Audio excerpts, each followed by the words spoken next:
सभी को आज शिक्षक दिवस की हार्दिक शुभकामनाएं। सभी को पता है आज 5 सितंबर शिक्षक दिवस के रूप में मनाया जाता है। तो आज हम बात करते हैं BSc third year subject physics में हमारी बुक चल रही थी quantum mechanics physics. Quantum mechanics physics में अभी तक हमने 4-5 बातें पढ़ ली है। कौन कौन सी? कृष्णिका इम्पोर्टेंट था, कोटर प्रयोग उसका ऊर्जा वितरण वक्र, जो काफ़ी बार एग्जाम में पूछा भी जाता है कि कृष्णिका ऊर्जा वितरण वक्र को स्पष्ट कीजिए, उसके प्रायोगिक तथ्य से जो निष्कर्ष प्राप्त होते हैं उनको लिखिए। उसके बाद में कल हमने पढ़ा था विन्स का विकिरण नियम और कृष्णिका ऊर्जा वितरण विकिरण नियम, यानी कि इन दोनों की तुलना करने में उनको कहाँ सफलता मिली और कहाँ असफलताएं मिली, वो बातें पढ़ी। उसके बाद में रेले-जीन्स का नियम पढ़ा। तो जो विकिरण नियम था विन्स का विकिरण नियम, वो तो किसके लिए? तरंगदैर्घ्य के लिए तो लागू नहीं होता था, जबकि लघु तरंगदैर्घ्य प्रास में जो विकिरणों का ऊर्जा वितरण होता था उसके लिए विन्स का नियम काम करता था।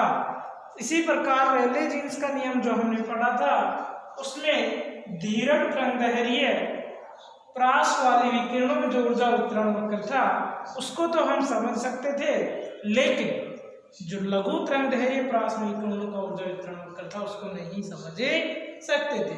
यहाँ तक हमने कल इस अध्ययन कर लिया था। आज हम बात करते हैं कि प्लांक ने ऐसी कौन सी परिकल्पना दी, प्लांक का क्वांटम सिद्धांत क्या होता है और ये किस तरह काम करता है। तो प्यारे स्टूडेंट्स, प्लांक की जो परिकल्पना है वो क्या कहती है कि जो विद्युत चुंबकीय तरंगों का उत्सर्जन और अवशोषण होता है, क्या? विद्युत चुंबकीय तरंगों का उत्सर्जन व अवशोषण कृष्णिका में उपस्थित जो दोलक होते हैं, किसके कारण होता है? कृष्णिका में उपस्थित दोलकों में जो ऊर्जा का परिवर्तन होता है उसके कारण होता है। पहली बात इसने क्या बताई है कि जो भी विद्युत चुंबकीय तरंगों का उत्सर्जन और अवशोषण होता है वो कृष्णिका में उपस्थित, इसमें कृष्णिका में उपस्थित दोलकों की ऊर्जा परिवर्तन के कारण होता है। क्या कह रहे हैं कि विद्युत चुंबकीय तरंगें जो अवशोषण और उत्सर्जन करती हैं वो कृष्णिका में जो दोलक उपस्थित होते हैं उनकी एनर्जी में जो एक्सचेंज होता है उसके कारण होता है।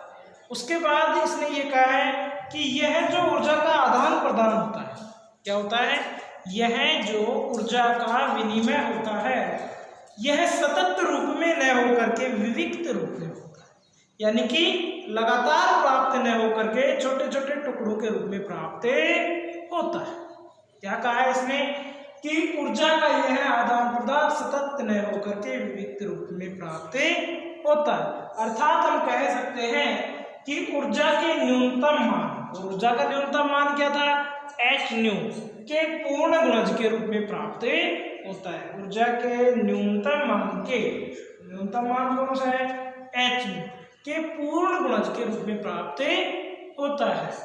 और यह ऊर्जा का जो क्वांटा रूप होता है वो फोटोन कहलाते हैं, यानी कि जो ऊर्जा का आदान प्रदान छोटे छोटे टुकड़ों के रूप में हो रहा है सतत न होकर के, उन्हें तो क्या कहेंगे? क्वांटा। और क्वांटा का यह रूप, यानी कि ऊर्जा का यह रूप क्वांटा, और क्वांटा को क्या कहेंगे? फोटोन कहते हैं। तो ये कहा गया है कि ऊर्जा का यह क्वांटा फोटोन कहलाता है। अब हम दोलक की, यानी कि प्लांक के अनुसार दोलक की जो ऊर्जा होती है वो क्या होती है? E naught equal to H nu के बराबर। कितनी होती है? E naught equal to H nu के बराबर होती है, जहां एच क्या है? Planck constant. जहां एच क्या है? प्लांक कांस्टेंट, जिसकी वैल्यू कितनी होती है? 6.62 गुणा 10⁻³ जूल सेकेंड होती है। और न्यू क्या है? यह दोलक की फ्रीक्वेंसी है, यानी कि फ्रीक्वेंसी ऑफ ऑक्सीलेशन, दोलक की आवृत्ति है। उसके बाद ये कहता है कि यदि कृष्णिका में n दोलक उपस्थित हो, क्या उपस्थित हो, n दोलक उपस्थित हो तो उनकी एनर्जी क्या होगी, तो श्योर सी बात है क्या हो जाएगा, En equal to N H nu हो जाएगा। En इक्वल टू क्या हो जाएगा, En बराबर एन एच न्यू। कब होगा ये, यदि कृष्णिका में दोलकों की संख्या क्या हो, n हो, तो ऊर्जा क्या होगी, En equal to N H nu के बराबर होगी। और ये जो कंप्लीट सिद्धांत प्लांक ने दिया, यही प्लांक का क्वांटम सिद्धांत कहलाता है। स्टूडेंट्स, एग्जाम में पूछा जाता है कि प्लांक की परिकल्पना को समझाइए। क्या पूछा जाता है, प्लांक की परिकल्पना को समझाइए।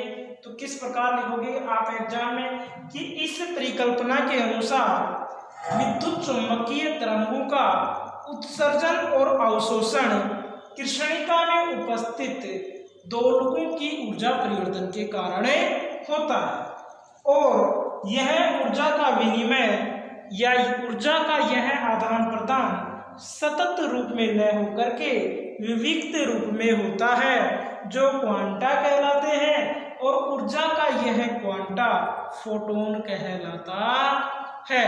उसके बाद में आप लिखोगे कि प्लांक की दोलक ऊर्जा E0 इक्वल टू h में होती है यदि कृष्णिका में उपस्थित दोलकों की संख्या n हो, तो उसकी ऊर्जा En equal to N H में होती है। और यही सिद्धांत प्लांक का क्वांटम सिद्धांत कहलाता है। प्यारे स्टूडेंट्स, यहाँ तक समझ में आ गया। यहाँ तक समझ में आने के बाद इसको आप अपनी नोटबुक में राइट करोगे।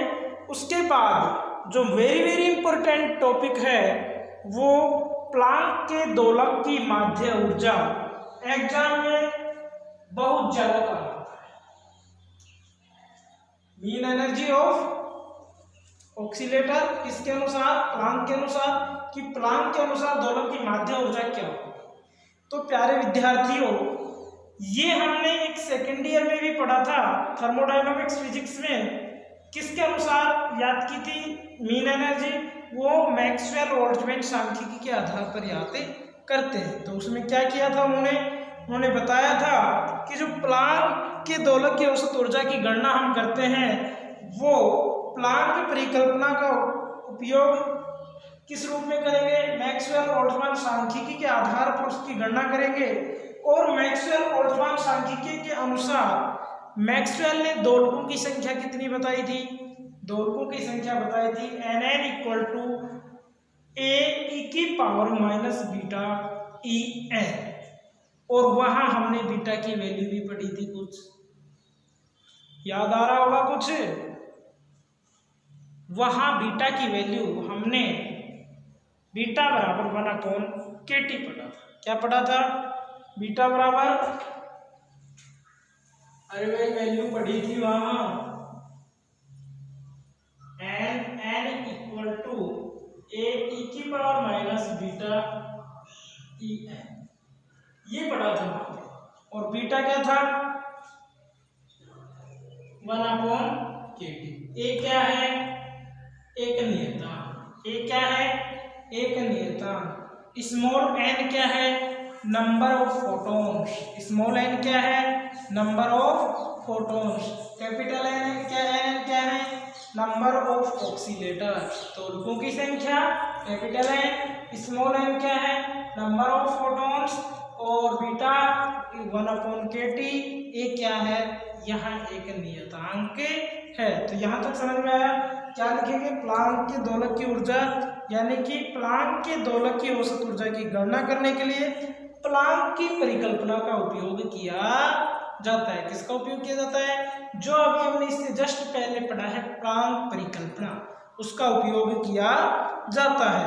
यहाँ पर दोलकों की संख्या याद करने के लिए, किसकी संख्या याद करने के लिए, दोलकों की संख्या याद करने के लिए मैक्सवेल बोल्ट्जमैन सांख्यिकी का पालन किया जाता है। किसका पालन किया जाता है, मैक्सवेल बोल्ट्जमैन सांख्यिकी का पालन किया जाता है।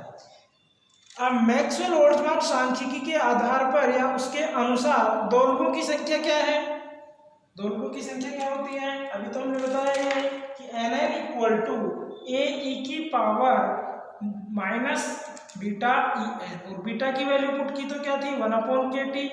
अब ये वैल्यू पुट कर दी, N N equal to A ई की power minus E N upon के टी। यहाँ तो किसी कोई दिक्कत। उसके बाद में ये कह रहा है कि जो एन इक्वल टू 0 से लेकर इनफाइनाइट तक इनकी एनर्जी याद की जा सकती है। तो क्या लिखेंगे हम, क्या लगाते हैं, समेशन लगाते हैं, यानी कि उसकी टोटल योग का चरण क्या होता है, समेशन।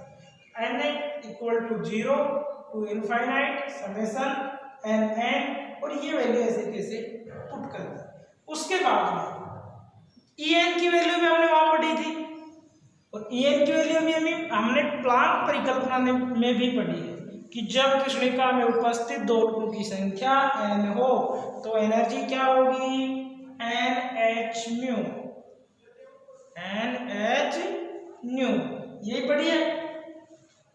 तो ये वैल्यू कहाँ पुट करेंगे, ये वैल्यू यहाँ पुट करेंगे। तो ये क्या हो जाएगा, ये N equal to summation of N equal to 0 से लेकर इनफाइनाइट तक equal summation of N equal to 0 से लेकर इनफाइनाइट ए ई की power minus N H nu upon के टी, और इसको हम समीकरण नंबर 1 देते हैं। यहां तक किसी कोई दिक्कत? यहां तक समीकरण याद करने के बाद हमारे को निकालना होता है कृष्णिका में उपस्थित दोलकों की कुल ऊर्जा का मान। क्या निकालना होता है, कृष्णिका में उपस्थित दोलकों की कुल ऊर्जा का मान, और वो क्या होगा, E इक्वल टू होगा summation of n equal to 0 से लेके इनफाइनाइट तक N H nu N N, क्या होगा, एन एच न्यू डॉट और दोलकों की संख्या मल्टीप्लाई हो जाएगी, यानी कि समीकरण नंबर 2। एनर्जी क्या है, समीकरण नंबर 2। अब समीकरण नंबर 2 में किसकी वैल्यू रख सकते हैं, एल एन की वैल्यू हम रख सकते हैं। समीकरण 1 से समीकरण 2 में मान रखने, समीकरण 1 से 2 में मान रखेंगे तो एनर्जी हमारे को प्राप्त होगी क्या, n बराबर 0 summation of infinite n H nu ए ई की power minus N H nu upon के टी, ये प्राप्त हो गई। उसके बाद में हमारे को मीन एनर्जी कैलकुलेट करनी होगी। क्या कैलकुलेट करनी होगी, मीन एनर्जी कैलकुलेट करनी होगी। तो मीन एनर्जी क्या होगी, जैसे हमने 10वीं क्लास में पढ़ा था औसत क्या था, राशियों का योग बटे राशियों की संख्या, उसी प्रकार यहाँ है कृष्णिका में प्लांक दोलक की माध्य ऊर्जा, वो क्या होगी, बराबर दोलकों की टोटल एनर्जी ऑफ ऑक्सीलेटर बटे क्या होगा, नंबर ऑफ ऑक्सीलेटर, यानी कि दोलकों की कुल संख्या, कृष्णिका में प्लांक दोलक की माध्य ऊर्जा क्या होगी, दोलक की कुल ऊर्जा बटे दोलकों की संख्या।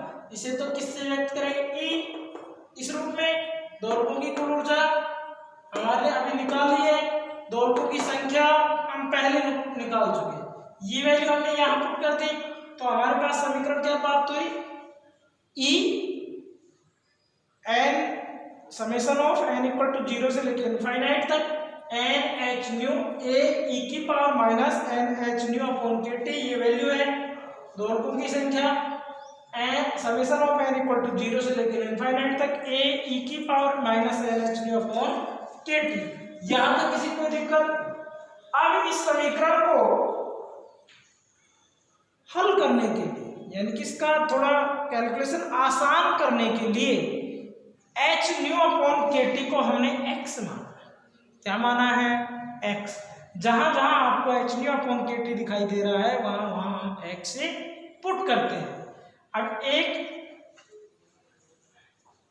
यहां तो क्या हो गया, एन एच न्यू, तो एच न्यू की वैल्यू क्या आ जाएगी, यहां से देखो एक्स के टी आ जाएगी, तो एन इधर आ गया, यानी कि हमने टोटल वैल्यू सेपरेट करके लिख ली। समीशन में तो किसके साथ आएगा, ई की पावर माइनस एन एक्स के साथ, जो और वैल्यू है बाहर ले ली हमने पहले, तो ये क्या हो जाएगा, summation of N equal to 0 से लेकर इनफाइनाइट तक एन एक्स के टी, फिर ऐसे कैसे ई की power minus N H nu upon के टी है, एच न्यू अपॉन के टी की जगह क्या रखेंगे, एक्स, तो ये हो जाएगा ई की पावर माइनस एन एक्स, यही है एन ई की पावर माइनस एन एक्स, और ए एक्स के टी को बाहर ले लिया, इधर ए बाहर आ गया, इधर ई की पावर माइनस एन एक्स बच गया, ए से ए कैंसिल आउट हो गया, ए से ए कैंसिल आउट हो गया, उसके बाद में जो राशि बचती है, जो वैल्यू बचती है, उसको ऐसे कैसे पुटअप कर देते हैं, ऐसे कैसे रख देते हैं। उसके बाद में हम जानते हैं कि e की पावर माइनस एक्स या e की power minus N X equal to क्या होता है 1 प्लस e की power minus X plus e की power minus 2x dash dash dash. ये फॉर्मूला होता है, सबने काफी टाइम पढ़ा है। उसके बाद ये फॉर्मूले की वैल्यू हम पुट करें, उससे पहले जो ये नेगेटिव चिन्ह है ये कहाँ से आया, जब इस राशि का अवकलन करते हैं तो माइनस एन e की पावर माइनस एन एक्स प्राप्त होता है, और ये वैल्यू यहाँ पुट करते हैं। ये वैल्यू पुट करने के बाद हम इसका एन एक्स निकालेंगे तो माइनस एक्स के किया गया, उसके बाद डी बाई डी एक्स ई की पावर माइनस एन एक्स की वैल्यू पुट की तो क्या प्राप्त हुआ ई 1 प्लस ई की पावर माइनस एक्स प्लस ई की power minus 2x plus dash dash dash. इसी प्रकार अपॉन में क्या वैल्यू है समेशन हो, इसकी जो टोटल वैल्यू होगी वो क्या होगी 1 प्लस ई की पावर माइनस एक्स प्लस ई की power minus 2x dash dash dash. उसके बाद इसका डिवाइड dx करेंगे तो क्या वैल्यू प्राप्त होगी हमारे को, तो ये नीचे वाली वैल्यू प्राप्त होगी, और यहाँ से e की पावर माइनस एक्स नीचे वाली टर्म से कॉमन लेंगे तो ये क्या हो जाएगा x के t की पावर माइनस एक्स, यहाँ ऊपर ऐसे कैसे है नीचे e की पावर माइनस एक्स कॉमन लेंगे तो 1 अपॉन e की पावर माइनस एक्स माइनस 1 ये हो जाएगा, फिर e की पावर माइनस एक्स ऊपर e की पावर माइनस एक्स नीचे, दोनों कैंसिल आउट हो जाएंगे और ये वैल्यू हमारे पास से प्राप्त हो जाएगी। अब यहाँ हम x की वैल्यू पुट कर देंगे, यहाँ x की वैल्यू पुट कर देंगे, यहाँ x की वैल्यू पुट कर देंगे। जो वैल्यू हमारे को प्राप्त होगी वो दोलकों की माध्य ऊर्जा प्राप्त होती है। जैसे यहाँ x की वैल्यू पुट की, x की वैल्यू हमने क्या माना है h न्यू अपॉन kT, आगे क्या है kT अपॉन e की power minus x h new upon kT minus kT से kT कैंसिल आउट, क्या बच गई ये वैल्यू, यही तो है वो वैल्यू, यही तो है, तो ये क्या होगी दोलकों की माध्य ऊर्जा। तो डियर स्टूडेंट्स एक बार इसको फिर देख लो, यदि नहीं समझ में आए तो फिर बता देंगे। सीधी सी बात है, दोलक की मीन एनर्जी निकालने के लिए सर्वप्रथम हम मैक्सवेल बोल्ट्जमान सांख्यिकी का प्रयोग करते हैं। उसके बाद जो वैल्यू हमने पढ़ी है N N equal to A ई की पावर माइनस एन अपॉन के टी, एन की वैल्यू पुट कर देंगे डायरेक्ट। 3 टर्म आपको याद रखनी है, कौन सी, एक तो ये किसकी जो दोलकों की संख्या होती है वो कितनी होती है, ठीक है। उसके बाद में क्या करते हैं कि भाई इसकी एनर्जी क्या होगी, संख्या याद करेंगे दोलकों की, एनर्जी याद करेंगे, फिर टोटल माध्य ऊर्जा निकालेंगे। तो माध्य ऊर्जा निकालेंगे तो दोलकों की ऊर्जा बटा दोलकों की संख्या, और फिर उसको सरलीकरण के लिए एच न्यू अपॉन के टी को x मान लेते हैं और वो वैल्यू रख के हम e की पावर माइनस एक्स जो होता है उसका फॉर्मूला रख के जो कैंसिल आउट होता है उसको कैंसिल आउट कर देते हैं, एक का डी बाई डी एक्स कर देते हैं। डी बाई डी एक्स करने के बाद में जो टर्म बचती है वहां x की वैल्यू पुट करके सॉल्यूशन प्राप्त होता है। तो e बराबर हमारे को प्राप्त होता है एच न्यू अपॉन ई की power minus H nu upon के टी माइनस 1।